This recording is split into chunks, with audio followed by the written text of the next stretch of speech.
All right, it is pick time here for Wild Card Weekends. We're gonna go around, of course, same order: me, Mikey, Dante, Bang, Joe, and then we're gonna wrap up. Wild Card Weekend starts tomorrow, and since the beginning of eternity, I feel like Wild Card Weekend always starts with a Texans game. It don't matter who's quarterback; it always starts with a home Texans game.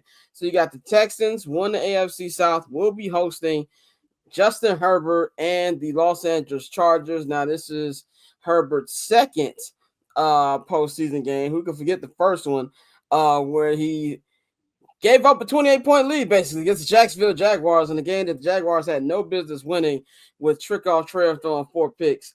I have been on the Texans all year saying that something has not been right about this team. I said it after week 2 when I was in Houston watching them beat the Bears. Something was off about that team. Something was off about CJ Stroud. And as the season kept progressing, I looked more and more right. I am not sold on this team. I am damn sure not sold on Bobby Slowick. It is not all CJ's fault. That offensive line is god awful. Bobby Slowick has been god awful. They don't have Tank Dell. And then now they don't have, and of course, they don't have Stephon Diggs. It's going to be hard. I love how the Chargers are playing. I love how Jim Harbaugh's been having them bounce back. And, the offense looks good, especially with outside of Ladd McConkey. Nobody for Justin Herbert to really throw to. I'm going with the Chargers in this one. Ladarius McConkey, my bad. I got the Chargers winning this one. I got them winning by at least 10 on Saturday, first game of the week. Mikey, how you got this one going? This is going to be a low scoring game. I'm giving y'all a play. It's been a minute since I've given y'all a play. First half under 20 and a half. I think both teams are going to struggle to score in the first half. Is going to pick up in the second half. That being said, I just trust Justin Herbert a little bit more. I trust Harbaugh a little bit more. I think they'll be able to find some success with Will Dissly, tight end, to get some receptions and move the ball. I got this being 24-21 Chargers. Charger season ticket holder Dante, I know who you're going. Tell us why you got the Chargers. I got the Chargers. I feel like it's just too much going on down there in Houston with the injuries and everything. And like you said, CJ has been up and down this season. I think everybody wanted to crown him after year 1 and say, "Oh, the Bears they missed on this, that, and the third, or whatever." So I think it's been more of a coming back to reality, and the injuries combined with that are why I'm going with the Chargers. The Chargers are gonna make it Jim Harbaugh type of football game, bro. He's gonna run the football. He's gonna try to, hold on to the ball, like you said. My boy Jay Herbo ain't got the receivers just yet. We still working on that. But no, I'm looking for a Chargers victory, and I'm gonna go 21-10.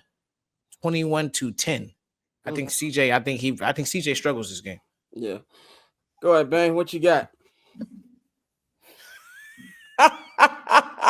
Nigga, did you sleep? Did you fall asleep, nigga? Nah. And it looked like you did. Nah. I'm just thinking about this. And I'm thinking about how all year long we was talking about CJ Stroud, this and that.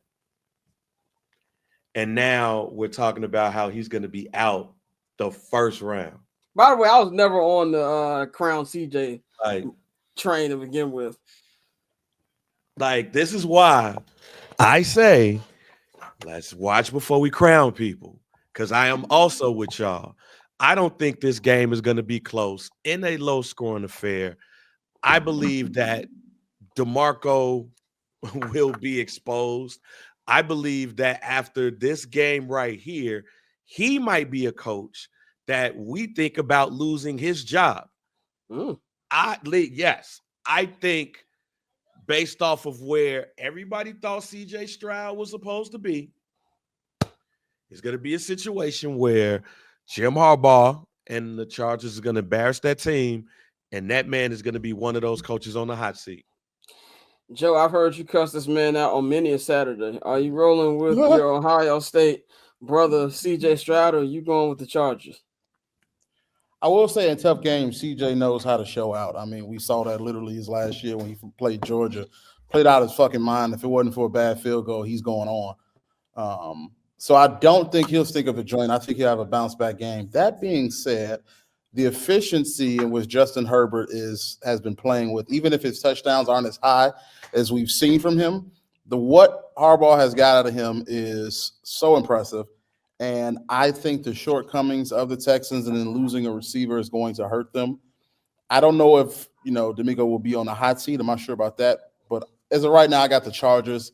I probably got it like 21-24 or 24-21 rather. This next one, the real rivalry game in the NFL. I know we Bears fans, we love Bears Packers. This is a real rivalry. Ravens Steelers. It's be the third time they're meeting this year. Ravens came back from behind and won the AFC North. First time they played at Pittsburgh, went down to the wire on a fourth down. They were stopped in the end zone. The Steelers won that game. The second game was also down to the wire. A pick six by Marlon Humphrey put that game away for the Ravens, and now they're going to be going at it again. It's very tough when you have two division teams playing three times in a row. But the Steelers, I'm going with the Ravens because to me, the Ravens have finished the best out of any team not named the Chiefs and the Lions in the NFL. The defense has been much better these last couple weeks. Lamar is just ridiculous right now. My only question mark is, does John Harbaugh get in his own way? Do they forget that they've got one of the greatest running backs of all time in their backfield, and Derrick Henry? Do they do the things they did in the AFC Championship game? And like, let's make Lamar beat you with his arm instead of using both. That's an issue, but I'm just so down on the Steelers offense right now. It looks so bad. For anybody who's like, Arthur Smith should be doing this, that, third. No, nigga. It does not look good. And also, Mike Tomlin's not won a playoff game in 9 years now. I'm going with the Ravens in a very close game. In fact, I think this one goes to overtime. I'm going with the Ravens. I'm gonna say I don't even think it's gonna be high scoring. I'm gonna say 24-17. Maybe a little bit of old school AFC North football here. I'm going to go with them in overtime. I'm going with the Ravens. Yeah, I'm going to ride with the Ravens. They are 9.5-point favorites, but I will be taking the Steelers on the plus 9.5. I just think that this is going to be a close game. No Zay Flowers. If you look back to last week, the Steelers looked terrible, but how many drops, really affected that game? George Pickens, like 42 Doug said, looked like he was playing with boxing gloves on. So I think that the Ravens will win because I believe they truly do have an X factor this year in the running game in Derrick Henry. They don't really have to lean on Lamar to do everything. So give me the Steelers in this one, but give me the Ravens in this one, but the Steelers do cover the 9.5. I say the Baltimore Ravens win by 6. Yeah, I got the Ravens, and I think that offense is going to look so bad in the first half. You might get Justin Fields in the second half.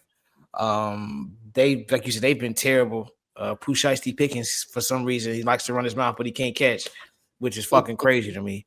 But yeah, so they really struggled. Najee Harris is cool, but like he's one of those running backs where it's like Najee Harris is the reason people say you can go get a running back anywhere because he falls into 1,000 yards, and it's like nobody's checking for Najee Harris.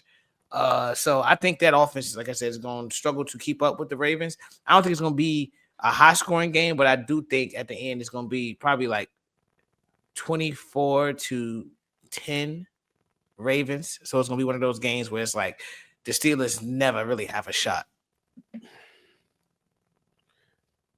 Yeah, I no, I don't think this game is going to be close. I think this is the game where the Ravens know they have to put foot to ass, and they're gonna beat the shit out of Steelers. I do think we're gonna see Justin Fields in this game. When it's 35-3. Yeah. Like you talking about overtime? How? Because what's my favorite thing to say is division. Hey, you know what? I mean, considering that a couple of years ago, I almost won 10K. I lost 10K on the 13-second game with the Kansas City Chiefs and the Buffalo Bills. I might put, just because you said it, I might put money on OT or at least tied at halftime to boost up a parlay. Just because you said it. That don't mean that shit's gonna happen. Well, don't blame me if you lose, nigga. Oh no, in this case, I won't blame you. But no, this game, I don't think this game's close. I think this is like a 35-10 game. Joe, how you see this one going? I got a little closer. I got the Ravens probably winning by 3. And this is because these are teams that are in the same conference, and so they see each other enough that they know their tendencies. And it's the playoffs, and man, everything just sort of resets. I don't think the Steelers have enough to beat the Ravens. Lamar's going to be a little bit more challenged. He'll have to. He's been great with his arm, the best he's ever been in his career, but he's going to have to rely on a little bit more. But I still see the Ravens pulling it out. But the Steelers will make it closer than that. Probably like the Ravens will carry a 10-point lead for most of the game. They score a touchdown, get it close. Ravens get the ball back, keep it, and never give it back. That type of win feels like it's coming to me. All right, next game. I know this is a game that a lot of people are like, well, what can Bo Nix do? Bo Monty Nix making his playoff debut. Unfortunately for him, he's running into the Bills, man. And I'm very high on the Bills, as y'all know. Josh Allen guy over here. I think he's going to get jumped. And I believe that the Broncos defense will make it competitive for about a half. And they're going to try. But I think this Bills defense, they're not nothing flashy. But this is a rookie in his first playoff start on the road in Buffalo in front of all the Bills Mafia. I think they're going to put that boy through a couple of them Bills Mafia tables. I think they're going to get a blowout dub. I got them winning 30-10. Bills move on, and we get something. I know Joe's going to want to see. The internet's going to want to see Lamar Jackson, Josh Allen for the right to play Patrick LaVon Mahomes II. That's going to be a good game. Mikey, how you got this one going? Man, I really want to see how the Bills offense stacks up against this defense, just because under Joe Brady and what we've seen this year, the Bills have really committed to running the ball first. And I don't think a lot of people are giving the Denver Broncos credit for what they do. They only allow 96.4 yards per game on the ground, so that's third in the NFL. It's going to be tough, but in the end, give me the Bills up in Orchard Park. 26-17. Dante, how'd you got it? 17-14, Bo Monty Nix.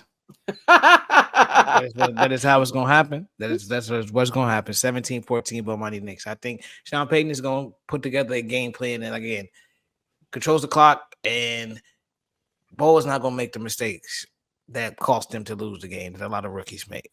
I know Scott Flows, I see your face. I know we saw him tweak it off. Okay. But I think in this game, we're going to see Bo under control. And they really, like I said, it's going to be a possession game. I think 17-14 Denver. Damn. Right, man. I won't do it in the parlay, but I'll do it here. I'm picking the Broncos defensively. I think defensively, this team will confuse Josh, and he will cough up that ball a couple of times. I think this is a possession game as well. Like I think this is whoever wins time of possession more than likely wins this game. And I think that the defense is going to put the ball in Bo Nix's hands more often than not. Pause. And I think that we're going to get an upset, but I won't do it in a parlay though. No, hell no. Bo Nix finna get picked off like twice. I don't think he's ready for these lights yet. He ain't never seen these lights yet. He surely ain't see them fucking lights in college. He's in a new field. You're dealing with a team, his opponent that has been here before. They're hungrier, though they've lost some players. They're ready to go. That experience is going to lead them to a dub. My best guess is this probably like 31-14. Ooh. Yeah, that's probably close. I'm with you. I think that'd be the closest it'd be. Right. Let's go to Sunday. Oh, what's still on Sunday? But this next game, Eagles Packers. Of course, the Eagles are the number 2 seed in the Eastern Conference, not Eastern Conference, NFC. See, I'm already switching to NBA mode, not Eastern Conference, NFC. Jalen Hurts has been out for a month, but he has practiced all week. He's out of concussion protocol. There's been some injuries. AJ Brown's dealing with injuries. Devonta Smith is dealing with injuries. It's been a couple weeks since Saquon plays. Since they haven't played last week, have a chance to break the record. This is gonna be an interesting game to me. Also, by the way, Christian Watson is out with a torn ACL. Jordan Love practicing full all week, so he's gonna be good to go. This is gonna be an interesting game to go. By the way, of course, I'm obviously taking the Eagles because fuck Green Bay. But this is gonna be an interesting game. I think it's gonna be closer than it needs to be because the Eagles are they start slow in the first half offensively throughout the entire season. I don't care how good your quarterback is. I do think it takes a minute when you've been out for a month, especially with a concussion, to get your feet wet. So I do think this is going to be a very close game.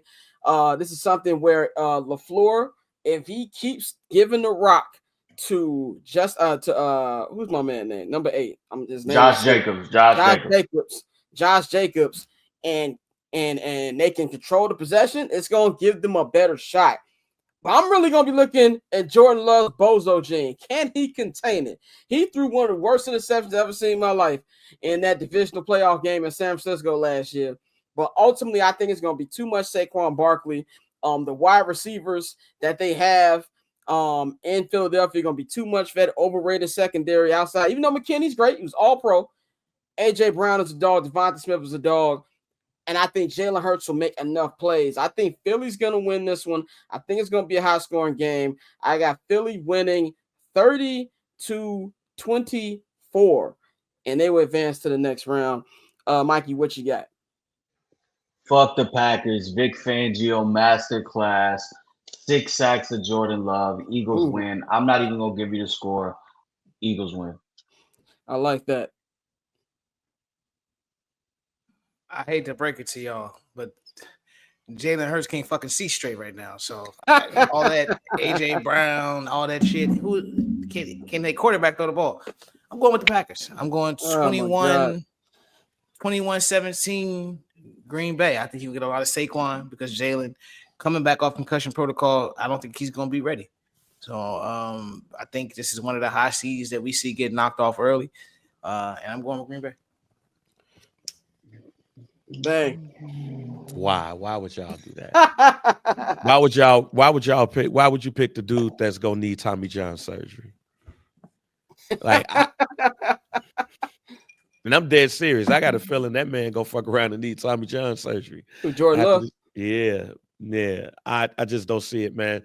I don't care who's the quarterback for the Eagles. The Eagles is gonna win. Joe, how you got this one going? I hate to break it to y'all. Packers finna smoke the Eagles, dog. And it's not even about the fact that Jalen Hurts can't see straight right now coming out of concussion protocol. It's also that he's not a good quarterback. And he's going to throw some nasty-ass BLTs. I see a pick 6 coming. You're going to see some frustrated wide receivers on the sideline when Jalen Hurts ain't getting them BLTs off. Jordan Love probably going to throw a couple picks. That's who he is.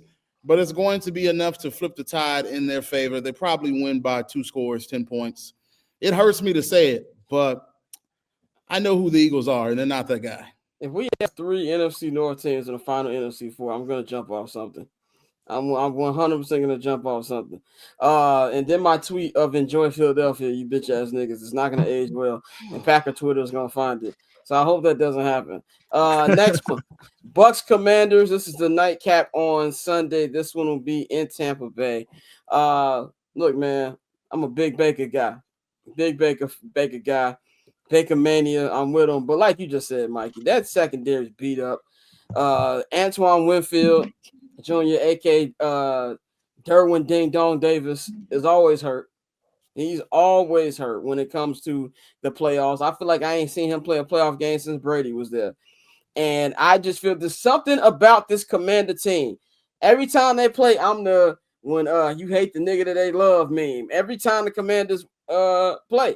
And you're gonna have it's gonna be a close game. You're gonna get a Jaden Daniels game-winning drive. I see it in my sleep.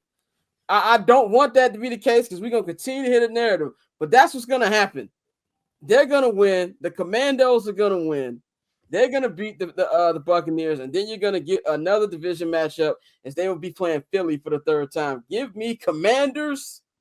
I'm going 31-28 Commandos. Motherfuckers. I like that. I like that. If you look at the board, this is the game with the highest total. It's at 50.5. I mean, the Commanders have been playing for something the last few weeks, and they've been giving up 30, 24, 27 to lesser teams. But I do think that this is a different team than week one. I think Jaden Daniels has learned from his week one mistakes on the road. It is tough. It is very tough for rookies in the playoffs. It's even tougher when they go on the road. Baker Mayfield has been lighting it up, but I do think Jaden Daniels and the Commanders find a way. I think Terry McLaurin has a big game. Yeah, give me the Commanders. I like that. I like that score 31-28, 31-27. Baker Mayfield. I'm going with Baker Mayfield. Like you said, he's really been lighting it up. I've been impressed simply because so many people wrote him off, and we expected him to just fade off into the sunset. And he came in, after everything Tom Brady did in Tampa, and he's continued it with back-to-back division championships, taking them to the playoffs. And I'm with you. I think rookie quarterbacks, they struggle. I already said Bomani's gonna get the dub. I think Jaden is not going to get the dub. I think he's gonna have a solid game, and even though the point total is high, I do think it will be a close game. So I'm gonna go 24. When I'm gonna go, no. I'm gonna go 31-24 Buccaneers.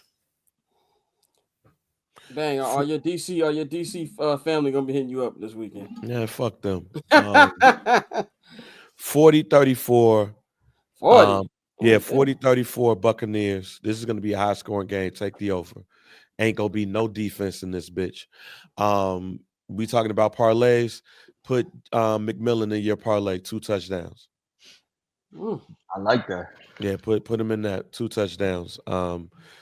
He's been, if you've been watching the Bucks for the last couple of games, I think he's scored in like 4 or 5 consecutive games, I believe, or at least especially because their tight end Kate Otten has been hurt for a little bit. He will be playing, but McMillan has been getting busy. I fuck with Rome, but man, the other Washington wide receivers been getting off. The other wide receivers have been getting off. But yeah, 40-34 Bucks. Joe, what you got? So yeah, I do not have faith in Jaden Daniels and the Commanders to do it at this stage. A lot of what I saw from Jaden Daniels this year, a lot of people were impressed. I thought I was more so impressed by the play calling of the Commanders, the way they are utilizing a scheme, whether it's bootlegs, crossing routes to get their players open. All of that sort of shuts down in the playoffs. The playoffs when you got to really get it out the mud, where your quarterback either has to stay in the pocket, let it rip, or he has to get out that pocket and make a play. We know Jaden Daniels can get out the pocket and make a play. He does that very well. But is he going to be able to sit in that pocket, read those defenses, get in rhythm? And even though the Buccaneers aren't some good defense, they're very banged up, they're still full of veteran players who know what they're doing. I don't see much defense happening in it. I see plenty of high-scoring games. You'll probably get a couple passing from Jaden, a rushing as well. But I think Big Baker and the Buccaneers are going to pull it out. I'm going to assume that the Buccaneers get out to a wide lead and sort of keep that lead. I won't say wide, but 2-score lead and keep that lead. My final score will be 38-24 Buccaneers. All right. Final game of the weekend, even though this is on a Monday. Rams and Vikings. Rams won the NFC West.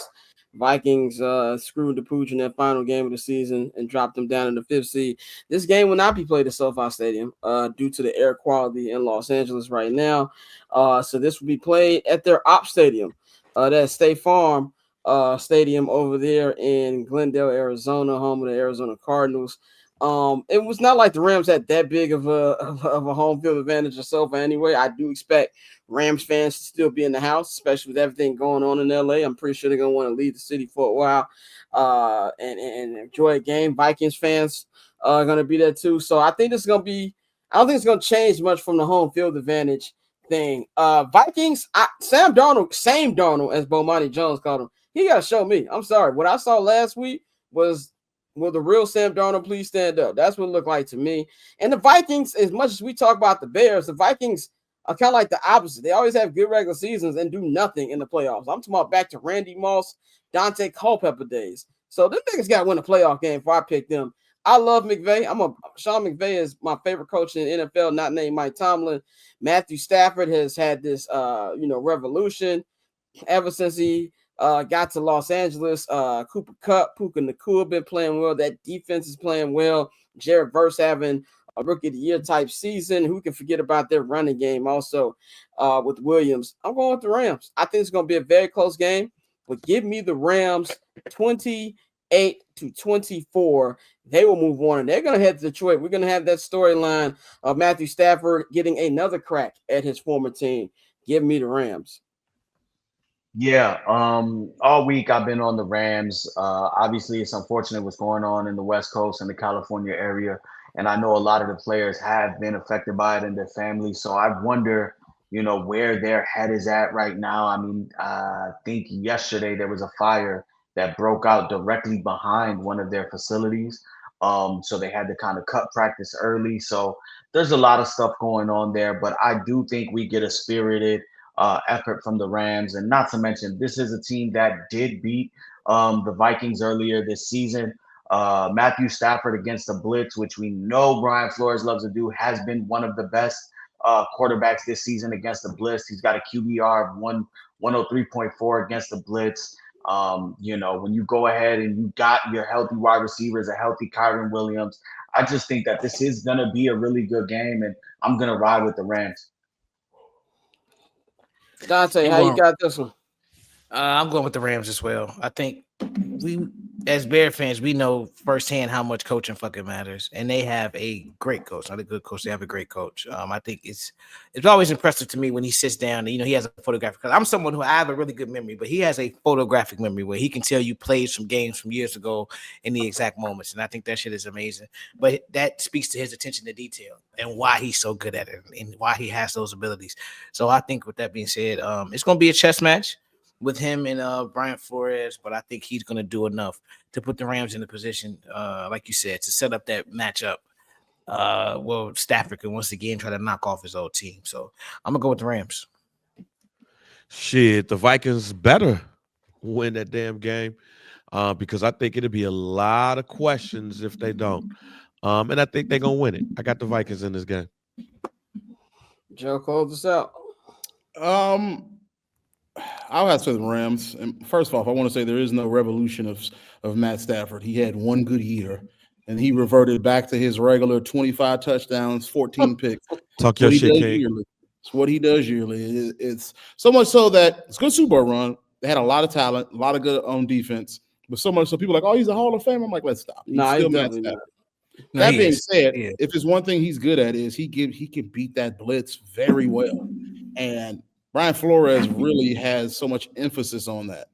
And it's because of I want to say just the matchups between the two that I'm going to go Rams, but not because Stafford is just going to put up some incredible game. So cool. Triple double hat trick, I know the code too.